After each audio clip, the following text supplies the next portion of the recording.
जो टॉपिक अपन देख रहे हैं उसका नाम है जावास्क्रिप्ट लूपिंग स्टेटमेंट्स। ठीक है, जावास्क्रिप्ट लूपिंग स्टेटमेंट क्या है कि जैसे इसको हम रिपीटेटिव एग्जीक्यूशन भी बोलते हैं। रिपीटेटिव एग्जीक्यूशन मतलब कोई चीज बार बार रिपीट होना अनटिल अनलेस जो कंडीशन आपने दी है वो सेटिस्फाई नहीं हो जाती है, जब तक उसको रन करते रहना। ठीक है, तो यहाँ पर हमें इसने जैसे ये एक्चुअली टोटल जैसे मैंने आपको बताया कि सी प्लस प्लस बेस्ड है, जावा को ब्लॉक करती है, तो इसने हमें बने बनाए पहले से 3 लूप स्टेटमेंट दिए हैं। जैसे डू वाइल को हम लोग बोलते हैं एग्जिट कंट्रोल लूप।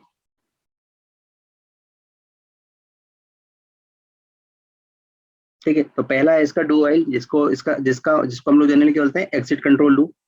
ठीक है, एग्जिट कंट्रोल लूप क्यों बोलते हैं, पहले तो इसका सिंटेक्स देख लेते हैं अपन। इसका जो सिंटेक्स है वो ये है, डू ब्रैकेट ओपन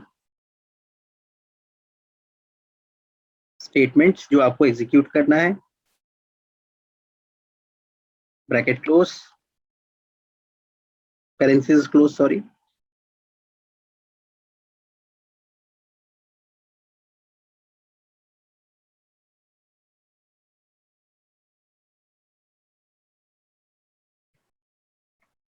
और वाइल के अंदर आपको देना है एग्जिट कंडीशन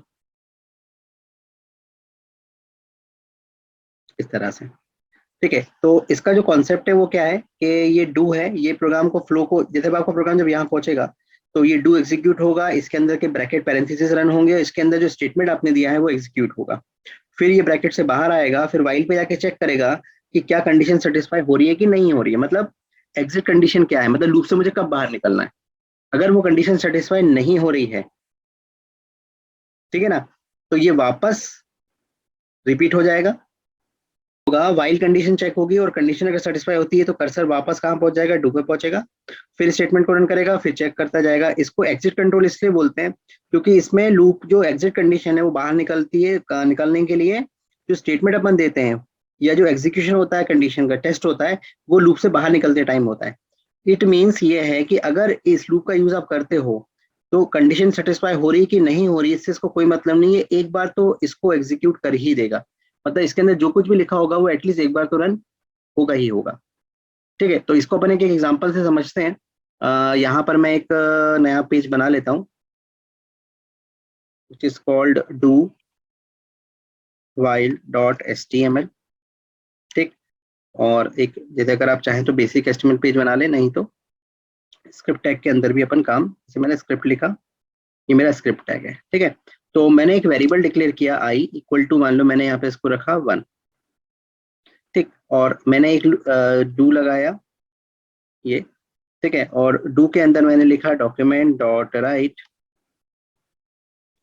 आई, और प्लस उसके साथ लगा दिया br, मतलब लाइन चेंज करने के लिए, और सेमीकोलन। ठीक है, और यहाँ पे मैंने इक्वेशन लगा दी आई प्लस प्लस, मतलब हर बार आई इंक्रीज होता जाएगा। यहाँ पे बाहर निकल के मैंने वाइल कंडीशन लगाई जिसको एग्जिट, और यहाँ पे चेक कराया कि आई इज लेस देन 100 या इक्वल टू 100। ये देखिए, तो ये क्या होगा, I1 रहेगा, I1 को प्रिंट करेगा। ठीक है, और आई प्लस प्लस होगा। फिर कब तक चेक करेगा, जब तक 100 से कम लेस देन है। मैं छोटा सा इसको 10 कर देता हूँ, थोड़ा दिखने में आसानी होगी हमें इसलिए। ठीक है ना, तो मैंने 10 तक चला रहा हूँ मान लीजिए इसको। अब इस प्रोग्राम को अपन रन करते हैं एक बार, देखो तो देखो आपके सामने 1 से लेके 10 तक सारे नंबर क्या हो गए, देखो प्रिंट हो गए यहाँ पे। तो इसने क्या किया, आई को बढ़ाता गया ये। ठीक है, तब तक जब तक 10 नहीं हो गया, और जैसे ही वो 11 हुआ होगा, मतलब इसके बाद अगर अपन वापस आई की वैल्यू प्रिंट कराएं, मतलब अगर मैं यहाँ पर आई की वैल्यू को, लास्ट वैल्यू आई की क्या होगी देखो, तो यहाँ पर मैंने मैसेज दिया जैसे I equal to I after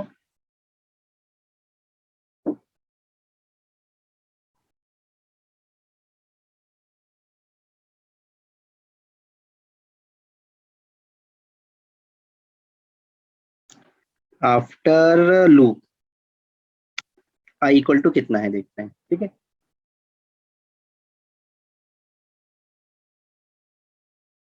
देखो पूरा लूप खत्म होने के बाद आई की वैल्यू क्या हो गई, 11 हो गई। देखो क्यों हुई, क्योंकि अपने कंडीशन क्या लगाई थी कि आई लेस देन इक्वल टू 10, तो 10 तक तो वो चला, मतलब 10 तक तो प्रोसेस हुई। बट जैसे ही वो 11 हुआ, कंडीशन ये वाली फॉल्स हो गई और वो बाहर हो गया। तो हमेशा याद रखो लूप से आप तभी बाहर निकलोगे जब आप एक स्टेप आगे जा चुके होगे। ध्यान रखना, जैसे आई को अगर आप 10 तक चला रहे हो तो आई जब 11 होगा ना तभी बाहर निकले, मतलब अगर कंडीशन जो थी उस हिसाब से बात कर रहा हूँ। ठीक है, तो ये लूप को एग्जिट कंट्रोल क्यों बोलते हैं। अब इमेजिन करो मैंने इसको आई को 100 कर दिया, ठीक, फॉर एग्जाम्पल पहली बार में 100 कर दिया। तो अब आप गौर करिए, ये कंडीशन तो पहली बार में अनसेटिस्फाई सेटिस्फाई हो जाएगी कि यार, सॉरी अनसेटिस्फाई हो जाएगी कि आई लेस देन 100 तो होगा ही नहीं, ठीक है ना। तब क्या आउटपुट आता है देखें, देखिए, तो भी हमें 100 प्रिंट में मिला और आफ्टर लूप हमें क्या मिला, 101 मिला। इसका मतलब ये जो लूप है ये एक बार एग्जीक्यूट हो चुका है, भले ही यहाँ पर कंडीशन फॉल्स हो गई होगी, तब नहीं गया वो ऊपर वापस एग्जीक्यूट करने, बट यहाँ से क्योंकि बाहर निकला, बट एक बार तो उसने परफॉर्मेंस दे दी। तो इस लूप की खासियत ये है कि कुछ भी हो जाए ये एक बार तो परफॉर्म करेगा ही करेगा। तो इसको बोलते हैं ट्राई एंड टेस्ट कॉन्सेप्ट, मतलब आपने पहले ट्राई किया फिर टेस्ट किया, तो मतलब इसमें क्या होता है आपको ट्राई करना ही पड़ेगा, मतलब पहले काम होगा फिर चेक होगा कि वो सही हुआ कि नहीं हुआ, इस टाइप से। दीपा आया समझ में? Yes sir. है ना, मतलब बेसिक सी सी प्लस प्लस का ही कॉन्सेप्ट है ये भी, बस लिखने का तरीका बदल गया। तो ये आपका जैसे डू का लूप हो गया। पहले मैं लूप तीनों समझा देता हूँ, फिर अपन इसका एक रियल एग्जांपल देखेंगे कि इसका प्रोग्रामिंग में आप कैसे यूज कर सकते हो। ठीक है, चलिए, तो ये एक आपका ये वाला लूप हो गया। अब चलते हैं अपन अपने दूसरे लूप की तरफ। दूसरा लूप है वाइल लूप। ठीक, वाइल लूप को हम लोग बोलते हैं एंट्री कंट्रोल लूप। ठीक है, एंट्री कंट्रोल लूप का मतलब ये है कि इसमें क्या होता है, वाइल लूप के अंदर कंडीशन पहले चेक कर ली जाती है। इसमें कंडीशन पहले चेक कर लेंगे ये, और स्टेटमेंट बाद में रन होगा। इसमें क्या हो रहा था, कंडीशन बाद में चेक हो रही थी। तो इसको बोलते हैं entry control loop. Entry control loop मतलब इसमें जो चेकिंग है वो आपकी लूप के चालू होने से पहले, चालू होते से ही चेक हो जाएगी। तो अगर कंडीशन पहली बार में ही फॉल्स हो गई तो अंदर नहीं जाने देगा ये।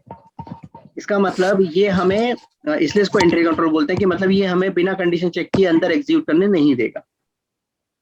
ठीक है ना, इसको बोलते हैं टेस्ट एंड ट्राई कॉन्सेप्ट, कि पहले टेस्ट होगा फिर ट्राई होगा। ठीक है ना, तो अगर अपन इसका एग्जांपल लेते हैं तो मैं जल्दी से एक दूसरा पेज बना लेता हूँ, जिसको नाम दे दिया while dot html। Basic HTML page बना लिया ऑल्ट शिफ्ट के साथ, मैं विजुअल स्टूडियो कोड यूज कर रहा हूँ इसलिए। और स्क्रिप्ट, ठीक है, यहाँ पे भी मैंने एक वर आई लिया, आई इक्वल टू मैंने 1 कर दिया। ठीक है, फिर मैंने लगाया वाइल, वाइल के अंदर कंडीशन दे दी कि वो 10 तक जाएगा ये। ठीक है, और फिर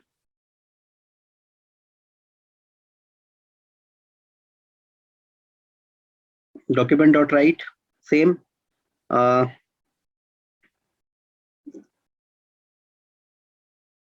आई प्लस पी आई को प्रिंट कराया, आई प्लस प्लस किया, इस तरह से। इसके अपन रन कर लेते हैं। देखो तो इसमें क्या हुआ, कंडीशन हमने पहले ही चेक करा ली, ठीक है ना, जबकि हमारा जो पहला वाला था उसमें हम कंडीशन नीचे चेक करा रहे थे। ठीक है, इसमें क्या हो गया, कंडीशन पहले चेक करा ली कि आई लेस देन इक्वल टू 10 है। जब तक आई छोटा है 10 से या बराबर नहीं होता तब तक ये लूप चलेगा। ठीक है, और स्क्रीन पे प्रिंट करता जाएगा और आई की वैल्यू को इंक्रीज करता जाएगा। ठीक है, इसको अपन रन करके देखते हैं। ये देख, इसका आउटपुट भी सेम आ रहा है, और इसमें भी अपन के 1 से लेके 10 तक आ रहा है, देखिए, है ना। और इसमें भी मैं क्या कर रहा हूँ, लूप के बाद जाके आई की वैल्यू को प्रिंट करा के दिखाता हूँ आपको।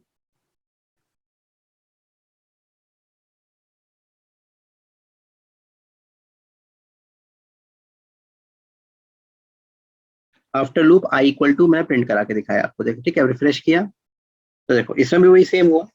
ठीक है, कि आफ्टर लूप आई की वैल्यू क्या हो गई, 11 हो गई। मतलब आप जब अपनी कंडीशन से आगे निकल जाओगे तभी वो लूप खत्म होता है। ठीक है ना, अब यही सेम चीज अपन इसमें करके देखते हैं कि आई को अगर अपन यहाँ पे 100 कर दें, मतलब पहले ही कंडीशन को फॉल्स करा दें, कि जब वो वाइल लूप तक पहुंचेगा, वाइल तक, तो चेक करेगा कि आई लेस देन 10 है, तो वो तो कंडीशन फॉल्स है। तब इसका आउटपुट क्या आता है, देखें, रिफ्रेश किया तो देखो लूप एक बार भी रन नहीं हुआ। जबकि यहाँ क्या हो रहा था, देखो, पहले वाले जो डू वाइल अपन ने पढ़ा था उसमें पहले एक नंबर आई प्रिंट भी हुआ और फिर आई की वैल्यू अपडेट हो गई थी। यहाँ क्या हुआ, वो एग्जीक्यूट ही नहीं हुआ, मतलब उसने हमें यहाँ चेक करने दिया ही नहीं, मतलब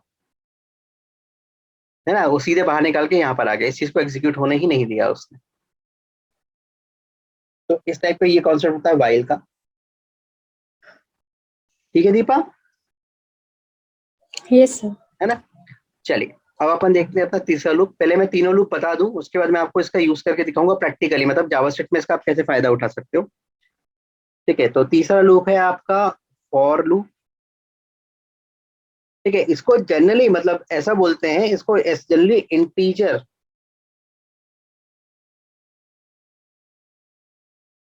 इंटीजर लूप माना बोला जाता है। मतलब जनरली जो नंबर्स के साथ जब आप गेम खेलते हो, जब आपको नंबर्स के साथ प्रोसेस करना होता है, तब इस लूप का यूज ज्यादा किया जाता है। डुअल वाइल लूप का यूज जनरली नॉन इंटीजर्स के साथ किया जाता है। ऐसा कोई कन्वेंशन रूल नहीं है, याद रखो, बट कन्वेंशन है। ठीक है, कि इन जनरल जब आप नॉन इंटीजर्स के साथ, नॉन जैसे स्ट्रिंग के साथ या कोई और डेटा के साथ, एरे के साथ, कोई अलग टाइप के एरे के साथ या स्ट्रिंग के साथ फाइल हैंडलिंग वगैरह में डुअल वाइल ज्यादातर यूज किए जाते हैं, क्योंकि वो नॉन न्यूमेरिक होते हैं। फॉर लूप है वो जनरली इंटीजर लूप या न्यूमेरिक लूप कहा जाता है। एक पॉइंट और आपको मैं बता दूं, यहाँ पर आप कोई भी चीज किसी भी लूप से बना सकते हो, कोई ऐसा वर्ब नहीं है। अपने अपने फीचर है, अपने अपने एडवांटेज है, जिसमें आप कंफर्टेबल हो आप वो लूप यूज कर सकते हो। फॉर लूप को सबसे इजी लूप माना जाता है, क्योंकि फॉर लूप का जो सिंटेक्स होता है, ठीक है, फॉर लूप का जो सिंटेक्स है वो क्या है कि फॉर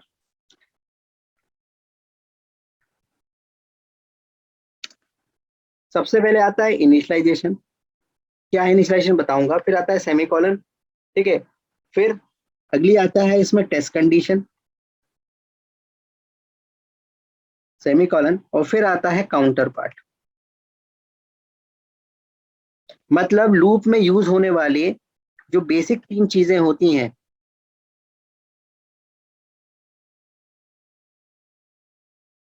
लूप में यूज होने वाली जो बेसिक तीन चीजें होती हैं, वो सब इसमें एक साथ दी जाती है।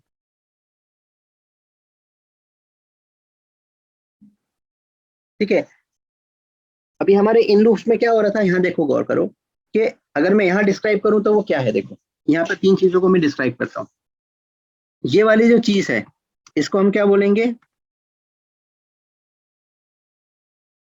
इनिशियलाइजेशन। मतलब आई कहाँ से स्टार्ट होगा, ये क्या हो गई हमारी टेस्ट कंडीशन। ठीक है, मैं कमेंट लिखते जा रहा हूँ साथ में, ये हो गई टेस्ट कंडीशन, मतलब कहाँ तक चलेगा। और ये क्या हो गया, ये हमारा हो गया काउंटर पार्ट। काउंटर पार्ट क्यों बोला मैंने इसको, क्योंकि यही वो काउंटर स्टेटमेंट है जिसके कारण लूप चल रहा है। अगर हम ये आई प्लस को हटा दें तो आई कभी भी 10 तक नहीं पहुंच पाएगा। ठीक है, तो एक लूप में तीन चीज इंपॉर्टेंट होती है कि लूप कहाँ से स्टार्ट होगा, कहाँ तक जाएगा, और कितना घटेगा कितना बढ़ेगा, या कितना इंक्रीमेंट होगा कितना डिक्रीमेंट होगा, ये यहाँ पर डिसाइड होता है। ठीक है, अब इन लूपों में क्या होता है, इसमें देख लो चाहे आप डू वाइल लूप में देख लो, सभी में देखो ये चीज है। यहाँ पे ये रहा इनिशियलाइजेशन, ये रहा काउंटर पार्ट, ये रहा कंटेस्ट कंडीशन। ठीक है ना, यहाँ पर भी है, मैं चाहूँ तो इसको वहां पे भी मेंशन कर देता हूँ, देखो।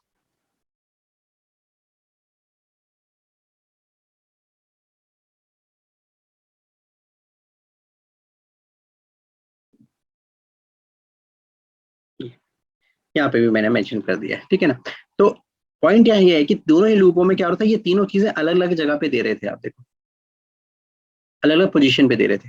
नुकसान जो एज ए डेवलपर क्या होता है कभी कभी, कि अगर आपने आई प्लस प्लस मिस कर गए, आप मान लीजिए लूप में से, मान लीजिए गलती से आपने आई प्लस प्लस नहीं दिया, भूल गए आप, दिमाग ने मतलब अंदर लंबा चौड़ा कोड लिखा है और आप भूल गए, मान लीजिए किसी कारण से, तो ये लूप इन्फाइनाइट हो जाएगा, इन्फाइनाइट टाइम चलेगा। ठीक है ना, चला के देखते हैं इसको एक बार अपन, रिफ्रेश किया जैसे मैंने। अब आप गौर करो, ऊपर ब्राउजर को देखो, ब्राउजर सर्कल घुमा रहा है, देखो ये, इट मीन्स वो एक इन्फाइनाइट लूप में फंस गया है। देखो अब प्रोग्राम आउटपुट नहीं देगा आपको, इस टाइप को क्लोज करने के अलावा कोई चारा नहीं बचा आपके पास। तो इस टाइप की चीजें हो जाती हैं। इसका मतलब एज ए डेवलपर क्या होता है कि ये प्रॉब्लम आती है। फॉर लूप इन सबको थोड़ा सा ओवरकम कर देता है। क्यों करता है, क्योंकि इसमें तीनों चीजें जो होती हैं, initialisation, test condition and counter part, वो एक ही लाइन में आता है। मतलब लूप की जो रिक्वायरमेंट होती है, लूप की जो रिक्वायरमेंट है, लूप की रिक्वायरमेंट क्या है कि यार इनिशियलाइजेशन कर दो, कंडीशन दे दो, काउंटर पार्ट दे दो, वो एक लाइन में आता है। तो इससे फायदा ये होता है कि आप मिस नहीं करते हो कोई चीज एक लाइन में होने के कारण इसके सिंटेक्स में। दूसरी चीज यहाँ पर एक और चीज आती है कि वाइल और ये जो डू वाइल अपन ने देखा यहाँ पर, इसमें इन ब्रैकेट्स के अंदर कंडीशन जो दी है ना, इसके अंदर देना कंपलसरी है। मतलब अगर आप सोचो कि मैं कंडीशन यहाँ नहीं देना चाहता हूँ फॉर एग्जाम्पल, तो एरर आएगी। देखो एरर आ रही दिख रही है, रेड कलर की आ रही है, मैं रन करूंगा तब भी एरर आएगी।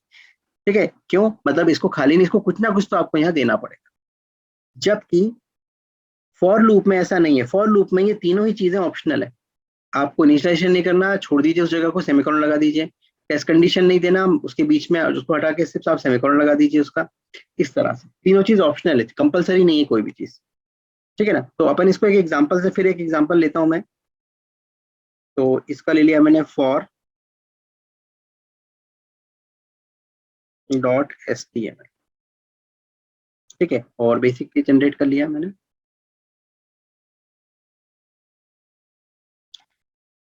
तो जैसे मैंने लिखा फॉर, ब्रैकेट ओपन किया, अब यहाँ मैंने लिखा वर आई इक्वल टू 1। देखो यहाँ पर वेरिएबल डिक्लेयर कर दिया और उसको इनिशियलाइज भी कर दिया, ये हो गया इनिशियलाइजेशन।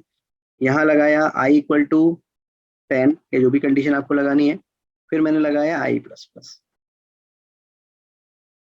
ठीक है, तो तीनों चीजें जो है कि आई कहाँ से चालू होगा, कहाँ तक जाएगा और कितना इंक्रीमेंट होगा, वो अपन ने यहाँ डिसाइड कर दिया। ठीक है, अब यहाँ पर हमने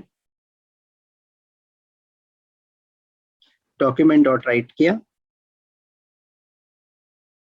आई को प्रिंट कराया विद PR, लाइन चेंज करने के लिए।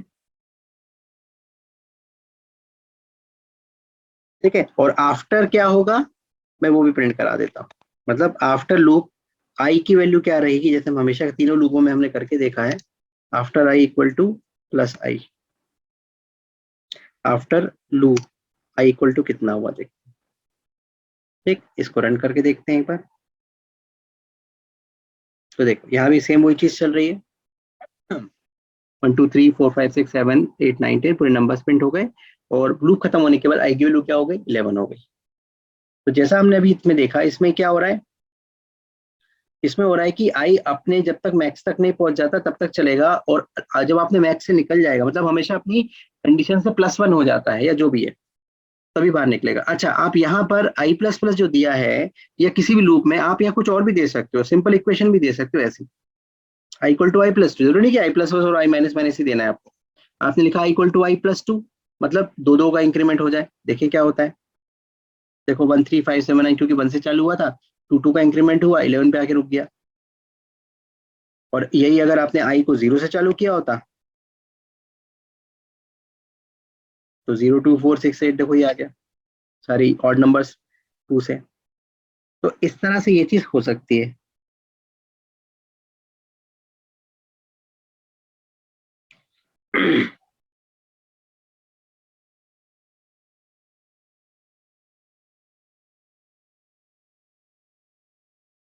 अब इसका यूज, दीपा यहाँ तक समझ में आया? Yes sir. ठीक है, अब मैं जो बता रहा था वो ये था कि मान लो जैसे आपने आई जो है, आई को आपने ऊपर डिक्लेयर कर दिया है, मान लीजिए आई पहले से आ रहा है, ये देखिए। तो यहाँ पर आपने देखिए इनिशियलाइजेशन वाला जो पोर्शन है वो मैंने खाली छोड़ दिया, मतलब सेमीकोलन लगाना है बस आपको उसका, टर्मिनेट कर। वो भी जरूरी नहीं, मतलब ये है आप इसको ऐसे कर सकते हो, तब भी आउटपुट वही आएगा। तो ये सब ऑप्शनल है। ठीक है, आपने कहा कि यार मुझे यहाँ पर प्लस नहीं करना है, फॉर एग्जाम्पल आपने उसको छोड़ा। ठीक है, और आपने इसको यहाँ पे लगा दिया नीचे सेमीकोलन से, रिफ्रेश किया, तब भी आउटपुट आ रहा है इस टाइप से। तो ये कहने वाला है कि ये सब ऑप्शनल है, मैं भी कंडीशन भी ऑप्शनल दे सकता हूँ।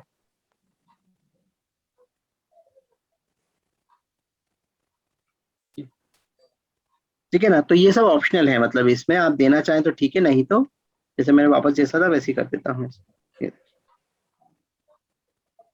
चलिए, तो ये हो गए बेसिक 3 लूप अपन ने पढ़ लिए। अब यहाँ पर मैं इसका यूज करके दिखा रहा हूँ कि इसका यूज अपन किस तरह से कर सकते हैं। देखिए,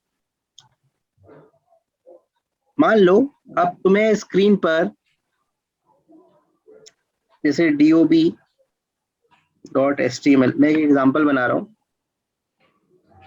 ठीक है। मान लो मुझे स्क्रीन पर किसी से डेट ऑफ बर्थ एंटर करवानी है, सॉरी, तो आपने डेट ऑफ बर्थ एंटर करानी है, तो आपने देखा होगा कि आजकल DDMMYY मतलब टाइप ना करा के ऐसे अलग अलग ले लेते हैं। ईयर ड्रॉप डाउन से सेलेक्ट करा लिया, मंथ ड्रॉप डाउन से सेलेक्ट कर लिया, जनवरी फरवरी मार्च, और मंथ डे भी आपका 1 से लेके 31 लिखा है, उसके बीच में आपने एंटर करवा लेते हैं वो लोग। तो मान लो मुझे अगर बनाना है वैसा, है ना, जैसे मैं बनाना चाहता हूँ ये किसके लिए, मान लो मैं पहले लेना चाहता हूँ डे, तो डे के लिए मैंने क्या किया, डे के लिए मैंने बनाया एक सेलेक्ट लिस्ट को, अपन यहाँ पे ड्रॉप डाउन बना रहे हैं ये, ठीक है, सेलेक्ट बना लिया। अब उसके अंदर जाके मुझे ऑप्शंस देने पड़ते हैं, ये HTML फॉर्म्स के अंदर आता है। जैसे तो अब यहाँ पर आपने दे दिया 1,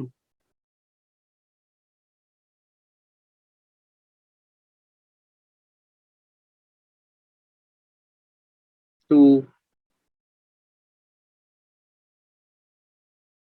3, सो ऑन। ये आप कब तक करेंगे, जब तक 31 तक, है ना। इसको रन करके दिखाता हूँ मैं पहले आपको। देखो ये इस टाइप से कि डे सेलेक्ट करिए तो डे आ गया 1 2 3, ऐसे करके 31 तक जाओगे। तो थोड़ा लेंदी नहीं हो जाएगा क्या 31, चलो 31 तो फिर भी आप कर लोगे। तो चलिए इस आज चीज के को वीडियो अपन में सिर्फ ओवरकम इतना करने के लिए ही। क्या अब करें, तो मिलेंगे इसके हम लिए अगली मेरा वीडियो सजेशन में ये है कि जो आप होगा ऐसे किसी ना और देके इंटरेस्टिंग टॉपिक पर। आप यहाँ पे स्क्रिप्ट के थैंक जो यू फॉर लूप है ना वॉचिंग। उनका यूज करिए। तो इसके अंदर आप चालू करिए स्क्रिप्ट ब्लॉक ये, ठीक है। फिर अपन ने एक लूप लगाया फॉर वर आई को अपन ने 1 से चालू किया, आई को अपन कहाँ तक लेके जाते हैं 31 तक, क्योंकि जनरली सारे मतलब मंथ के हिसाब से एवरेज निकाले तो 31 है, 31 के अंदर सारे आ जाएंगे 31, और आई प्लस प्लस कर दिए, ठीक है, ये उसका पैरेंथेसिस लगा दिया।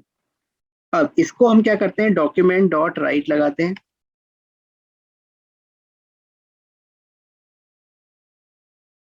अब इसके अंदर हम क्या करते हैं कि जो सेलेक्ट हमने लिखा है ये सेलेक्ट, इसके अंदर जाके इस ऑप्शन को प्रिंट कराना है हमें डॉक्यूमेंट डॉट राइट से। ये तो ऑप्शन लगाया जैसे अपन लगा रहे थे, और यहाँ पे प्लस करके आई की वैल्यू को प्लस कर दिया, वापस प्लस लगा के ऑप्शन को क्लोज कर दिया जैसे अपन ऑप्शन लगा रहे थे। मतलब यहाँ पर अभी एग्जांपल में फिर से दे रहा हूँ, ये देखो ऑप्शन ऐसे लगाया था, फिर अपन ने यहाँ पर आई लिखा, सॉरी 1 लिखा था हाथ से, ठीक। तो देखो हम चाहते हैं कि ऑप्शन ऑप्शन तो जैसा वैसे प्रिंट हो जाए, बट बीच में जो अवन है वो हमारा वेरिएबल हो। तो उसको प्रिंट करने के लिए मैंने क्या करा, ऑप्शन और ऑप्शन को एज इट इज रखा, बस बीच में आई की वैल्यू को कॉन्केट करा दिया, ठीक। अब क्या होगा देखें,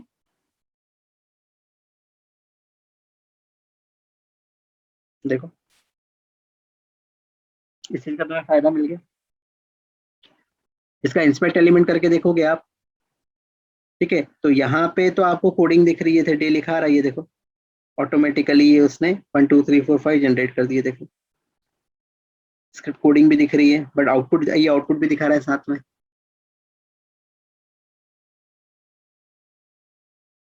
इंस्पेक्ट एलिमेंट पे आउटपुट के साथ आता है, और अगर आप राइट क्लिक करके पेज सोर्स देखोगे तो आपको कोडिंग का आउटपुट नहीं दिखेगा, सिर्फ कोड दिखेगा। मतलब वो कोड लिखा क्या है वो दिखेगा, उसका आउटपुट क्या है वो नहीं दिखेगा। आउटपुट आपका वो था ये। सर एक बार फिर से आउटपुट वाला आप बता दीजिए कॉन्सेप्ट जो हाँ अभी आपने बताया। देखो इंस्पेक्ट एलिमेंट पे क्या होता है, अगर किसी को इंस्पेक्ट करते हो आप, जैसे इसको राइट, इस कंट्रोल पे राइट क्लिक करके इंस्पेक्ट पे गए, तो इंस्पेक्ट एलिमेंट हमें कोड के साथ साथ, जैसे कोड भी दिखा रहा है कि आपने क्या कोड लिखा है, बट उसका जो आउटपुट आ रहा है, मतलब इवेल्युएट होने के बाद देखो ऑप्शंस कैसे जनरेट हुए हैं वो भी दिखा रहा है, ये ऑप्शन आपने जनरेट करें देखो, ठीक है। बट अगर आप राइट क्लिक करके, जो नॉर्मली अपन देखते थे पेज सोर्स देखते हो आप, ये पेज सोर्स देखोगे तो इसमें हमें सिर्फ सोर्स दिखाई देगा कि कोडिंग लिखी क्या है, बट उसका आउटपुट एग्जीक्यूशन नहीं दिखेगा। मतलब इंस्पेक्ट एलिमेंट पे हमें उसका क्या दिखता है, एग्जीक्यूशन भी दिखता है, मतलब एग्जीक्यूशन मतलब उसका एग्जीक्यूट होने का आउटपुट जो आएगा इवेल्युएट होके वो भी दिखता है, अगर इंस्पेक्ट एलिमेंट यूज करते हो आप। और पेज सोर्स अगर आप यूज करते हो, ठीक है ना, तो हमें सिर्फ उसका वो दिखेगा, और जो कोडिंग हमने पेज की ये लिखा है ना एज इट इज, ये कोड दिख जाएगा, और कुछ नहीं, ठीक है। ओके। इसी तरह से जैसे ये हो गया डे के लिए, मान लेते हैं जैसे अपन, ठीक है। अब आपको मान लीजिए ईयर लेना है या मंथ लेना है, मंथ तो कह रहा है चलो ईयर ले लेते हैं, क्योंकि अभी मंथ हमें हाथ से लेना पड़ेगा, क्योंकि जनवरी फरवरी मार्च लिखना है, तो वो हम लिख सकते हैं। तो जैसे मैंने ईयर के लिए ले लिया, ठीक है ना, ईयर के लिए फिर वही मैंने सेलेक्ट लिखा ये, ठीक है। अब इसके अंदर फिर से मैंने स्क्रिप्ट ब्लॉक लिखा, ये फिर वही लूप लगाया,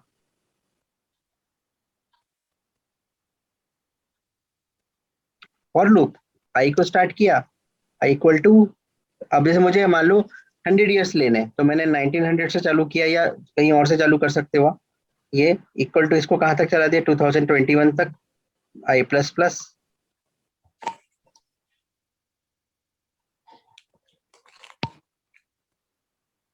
ये, और डॉक्यूमेंट डॉट राइट जैसे ऊपर लिखा था वैसे का वैसे अपन ने यहाँ लिख दिया के ऑप्शन,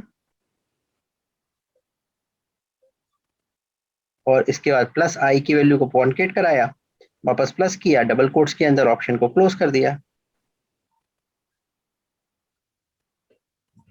ये ठीक है। वापस रिफ्रेश किया, देखो ईयर आ गया, देखो सारे। अब यही अगर आपको हाथ से लिखना पड़ता तो कितना टाइम वेस्ट होता और कितना कोड लिखना पड़ता, इस वेट पे जाके देखो आप, ये देखो इसने जनरेट कर दी, स्क्रिप्ट लिखी रही है हम यहाँ पे, ये देखो।